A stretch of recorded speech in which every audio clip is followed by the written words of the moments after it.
साथियों नमस्कार, स्वागत है आप सभी का अपने YouTube चैनल पर। दोस्तों आज के इस वीडियो में अपन बात करने वाले हैं रिपीट ब्रीडिंग के बारे में। बहुत सारे साथियों के कमेंट थे कि सर मेरी गाय मेरी भैंस बार-बार रिपीट हो रही है, कई बार इंसेमिनेशन किया जा चुका है परंतु वो कंसीव नहीं होती है, बार-बार रिपीट होती जा रही है। और एक साथी है अपने YouTube परिवार के जिन्होंने कमेंट किया कि सर मेरी भैंस 25 बार रिपीट हो गई है, 25 बार वो उसका इंसेमिनेशन करवा चुके हैं फिर भी वो कंसीव नहीं हो पाई है। तो दोस्तों आज के इस वीडियो में रिपीट ब्रीडिंग के जो कारण हैं उनकी बात करेंगे। इससे संबंधित और भी वीडियो अपने YouTube चैनल पर ऑलरेडी अवेलेबल है, वहां जाके आप उनको देख सकते हैं। उनका लिंक मैं यहाँ वीडियो के नीचे डिस्क्रिप्शन बॉक्स में डाल दूंगा। तो दोस्तों आज का अपन ये वीडियो शुरू करें उससे पहले जो साथी नए हैं अपने चैनल को सब्सक्राइब कीजिए, साथ ही बेल आइकन को भी दबाइए ताकि इसी प्रकार के उपयोगी ज्ञानवर्धक एवं ऑथेंटिक जानकारी वाले वीडियो सबसे पहले आपके पास पहुंच जाए।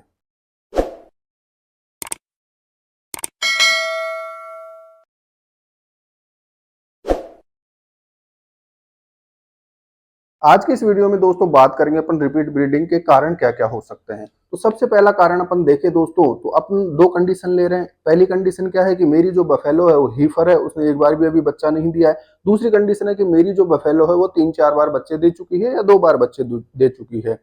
अब दोनों स्थितियों में क्या अंतर है, जो हीफर है वो 25 बार रिपीट हो रही है या बार बार रिपीट हो रही है, उसका रीजन क्या हो सकता है दोस्तों, एट्रेसिया भी हो सकता है।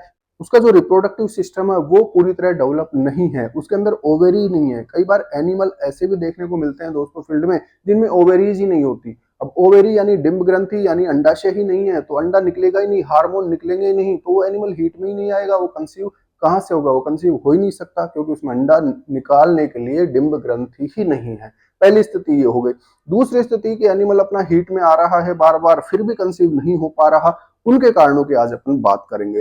तो सबसे पहला रीजन क्या हो सकता है दोस्तों, इसमें सबसे पहला और इंपॉर्टेंट रीजन होता है इसमें anovulatory heat. Anovulatory heat इसका क्या मतलब है, इसको समझते हैं अपन। एन ओवुलेटरी हीट का मतलब क्या है दोस्तों कि पशु हीट में तो आ रहा है परंतु उसके शरीर में अंडा नहीं निकल रहा। उसे क्या बोल दिया अपन ने, एन ओवुलेटरी हीट, यानी ओवुलेशन हो ही नहीं रहा है परंतु जानवर हीट के लक्षण तो शो कर रहा है। जैसे हीट में आता है अपन इंसेमिनेशन करवा रहे हैं, अब अंदर अंडा ही नहीं है तो कंसीव होगा ही नहीं हो सकता। दूसरा रीजन होता है दोस्तों इसमें कि जो उसकी डिंब ग्रंथि है, जो उसका अंडाशय है, उसके ऊपर क्या बन गई है दोस्तों, सिस्ट बन गई है, जिसे अपन क्या बोलते हैं, ओवेरियन सिस्ट। ओवेरियन सिस्ट की कंडीशन में भी क्या होता है, जानवर कंसीव नहीं हो पाता। अब ओवेरियन सिस्ट भी अलग अलग तरीके की हो सकती है, फोलिकुलर सिस्ट भी होती है और ल्यूटियल सिस्ट भी होती है। ये अलग क्लास में अपन देखेंगे कि ये क्या चीजें हैं और इनको किस तरीके से समझा जा सकता है। अभी अपन क्या कर रहे हैं, रिपीट ब्रीडिंग के कारणों की बात कर रहे हैं। तो ओवेरियन सिस्ट हो जाएगी तो भी एनिमल बार बार रिपीट होगा। तीसरा इसमें इंपॉर्टेंट रीजन होता है दोस्तों कि जानवर को क्या है, इंट्रायूटेराइन इन्फेक्शन है। इंट्रायूटेराइन इन्फेक्शन है। अब इंट्रायूटेराइन इन्फेक्शन भी कई वजह से हो सकता है जानवर ने पिछली बार जब बच्चा दिया था उसके ब्याने में उसको दिक्कत हुई थी, उसकी जेर अंदर अटक गई थी, जेर हाथ से निकलवानी पड़ी थी, या एआई टेक्नीशियन जो है अपना उसने एआई गन अंदर डाली, उसके साथ गोबर अंदर चला गया, या नेचुरल सर्विस अपन ने जानवर की करवाई है, किसी सांड से उसको क्रॉस करवाया है, सांड का इन्फेक्शन था तो वो अपनी भैंस के भी इन्फेक्शन हो गया। तो ये बहुत सारे रीजन हो सकते हैं इंट्रायूटेराइन इन्फेक्शन के भी, जिसकी वजह से भी एनिमल बार बार रिपीट होता रहेगा। तो ये कारण हो सकता है इंट्रायूटेराइन इन्फेक्शन। इसके अलावा दोस्तों और बात करें अपन, चौथा इसमें कारण हो सकता है दोस्तों हीट रिलेटेड इश्यूज।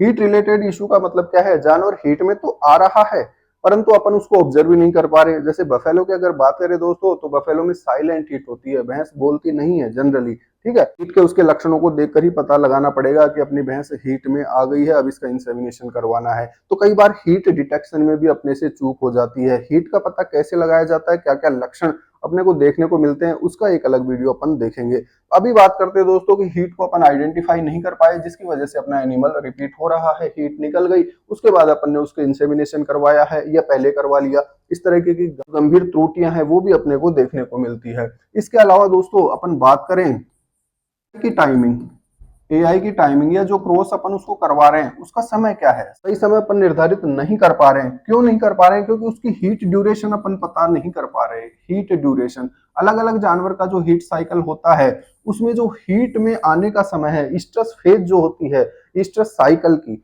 उसका जो टाइम पीरियड होता है वो अलग अलग जानवरों में अलग अलग हो सकता है, ठीक है। वो अपने को पता करना पड़ेगा कि अपनी भैंस कितने टाइम तक हीट में रहती है, 12 से 14 घंटे रहती है, 18 घंटे रहती है, 24 घंटे रहती है, या जैसे गायों की बात करें दोस्तों, जो क्रॉस ब्रीड कैटल है उनमें तो कई बार 6 दिन 7 दिन तक की भी हीट अपने को देखने को मिलती है। तो ये टाइमिंग अपन पता नहीं कर पाते, ये टाइमिंग अपने को पता करनी पड़ेगी कि अपना जानवर कितने समय तक हीट में रह रहा है। अगर हीट की टाइमिंग अपने को सही पता लगेगी तो उसके बाद अपन उसका सही इंसेमिनेशन करवा सकते हैं। ये अपन त्रुटि कर रहे हो। उसके अलावा हो सकता है दोस्तों एआई टेक्निक में मिस्टेक है।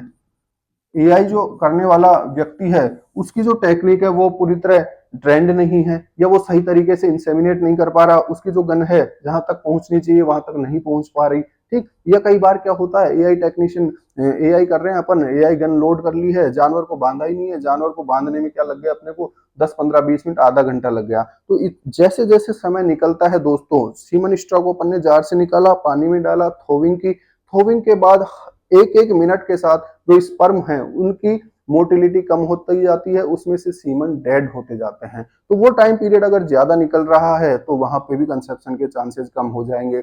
अगली बात इसमें आई है दोस्तों कि जैसे अपन एआई कर रहे हैं, जानवर हिल रहा है और उसका गोबर उस एआई गन के टिप पे लग गया, वो एआई गन अंदर पास कर दी गई तो वो भी इन्फेक्शन करेगा, वहां कंसेप्शन होने के चांसेस नहीं रहेंगे। ठीक है, तो ये बहुत सारी त्रुटियां हो सकती है किसी से भी, तो इनका भी अपने को विशेष ध्यान रखना होता है। इसके अलावा बात करें दोस्तों सीमन स्ट्रो जो है उसकी क्वालिटी, सीमन स्ट्रो की क्वालिटी, सीमन स्ट्रो की क्वालिटी होती है दोस्तों, ये भी बहुत ही ज्यादा महत्वपूर्ण रोल प्ले करती है एनिमल कंसीव होगा या नहीं होगा। अपना जो सीमन होता है, जो जार होता है उसके अंदर अपन रखते हैं, उसमें लिक्विड नाइट्रोजन गैस होती है, और वो जो सीमन स्ट्रो है, जो डोज है, वो उस लिक्विड नाइट्रोजन गैस में डूबी हुई रहनी चाहिए। कई बार क्या होता है कि वो लिक्विड नाइट्रोजन का लेवल है वो डाउन हो जाता है जार में, उसको वापस से नहीं डलवा पाते, जिसकी वजह से सीमन स्ट्रो ड्राई हो जाती है और वो सीमन बिल्कुल डेड हो जाता है। तो ऐसा सीमन अगर लगा दिया जाएगा उस स्थिति में भी वो कंसीव नहीं होगा, निश्चित तौर पे नहीं होगा। ठीक, इसके अलावा बात करें दोस्तों तो जो एआई टेक्निक अपनी, एआई टेक्निक की बात की अपन ने, इसमें थाविंग का टेम्परेचर, थाविंग टेम्परेचर, इसमें क्या कर रहे हैं अपन, पानी गर्म किया और उसको अपन अंगुली से चेक कर रहे हैं कि हाँ 37 डिग्री सेंटीग्रेड हो गया। अब अंगुली के अंदर थर्मामीटर नहीं लगा हुआ, ठीक है, अपन नहीं पता कर सकते कि एग्जैक्ट टेम्परेचर क्या है, इसके लिए थ्रोविंग मॉनिटर का उपयोग इसमें अपने को करना चाहिए। साथ ही इसमें कई बार क्या होता है, सीमन स्ट्रो को काटा जाता है, उसको काटने का तरीका भी कई बार गड़बड़ हो जाता है, वो एकदम हॉरिजॉन्टली कट होना चाहिए, वो थोड़ा सा भी टेढ़ा मेढ़ा कट हो जाएगा तो सीमन कहाँ हो जाता है, बाहर उस सीट के अंदर ही रह जाता है, वो अंदर जा ही नहीं पाता। तो ये टेक्निक में बहुत सारी कमियां रह सकती है, तो इनको अगर अपन दूर करेंगे तो वहाँ कंसेप्शन के चांसेस बढ़ते जाएंगे। इसके अलावा दोस्तों बात करें वर्म लोड, जानवर के शरीर में क्या है, अत्यधिक वर्म है, उसकी डिवर्मिंग ही नहीं करवा रहे अपन तो भी वो रिपीट होने के चांसेस वहां पे बढ़ेंगे। और बात करें मिनरल डेफिशिएंसी, जानवर को अपन ने क्या किया है, मिनरल मिक्सचर ही नहीं खिलाया जीवन में कभी, तो वो जानवर भी रिपीट होने के चांसेस बढ़ेगा। न्यूट्रिशनल डेफिशिएंसी, उसको पशु आहार जितना चाहिए उतना खिला ही नहीं रहे अपन, अपना जो पशु है कितना पशु आहार उसको चाहिए उतनी मात्रा में उसको नहीं दिया जा रहा, न्यूट्रिशनल डेफिशिएंसी वहां पे रहेगी। ठीक है, और इसके अलावा और भी कई रीजन हो सकते हैं मिसलेनियस, जैसे कि जो सर्विक्स है वो किंक्ड है, सर्विक्स मुड़ी हुई होती है कई एनिमल्स की, उसमें ये आइगन अंदर पास हो ही नहीं पाती। ठीक है, तो ये बहुत सारे रीजन हो सकते हैं जिनकी वजह से जानवर रिपीट होता है। तो इन कारणों को दूर करना पड़ेगा दोस्तों। कारणों को दूर करने का मतलब क्या है, पशुपालक के तौर पर अपने को क्या करना है, अपने पशुओं की रेगुलर डिवर्मिंग करवानी है, हर 3 महीने में एक बार उनको अच्छी क्वालिटी का मिनरल मिक्सचर खिलाना है रेगुलरली, 50 ग्राम से लेकर 100 ग्राम पर डे के हिसाब से। साथ ही जितना पशु आहार उस पशु को चाहिए, चाहे वो 6 महीने का बछड़ा है चाहे वो 6 साल की भैंस है, जितनी आवश्यकता उसको पशु आहार की है वो नियमित रूप से उसको देना है। ये काम अगर अपन करेंगे तो अपना जानवर प्रॉपर हीट में आएगा, अच्छे से हीट के लक्षण वो शो करेगा, और अच्छे से अपन उसकी एआई करवा सकते हैं या उसको क्रॉस करवा सकते हैं, तो उसमें रिपीट होने के चांसेस कम हो जाते हैं। तो दोस्तों आज की इस वीडियो में इतना ही, मिलते हैं अगले वीडियो में अगली जानकारी के साथ। धन्यवाद।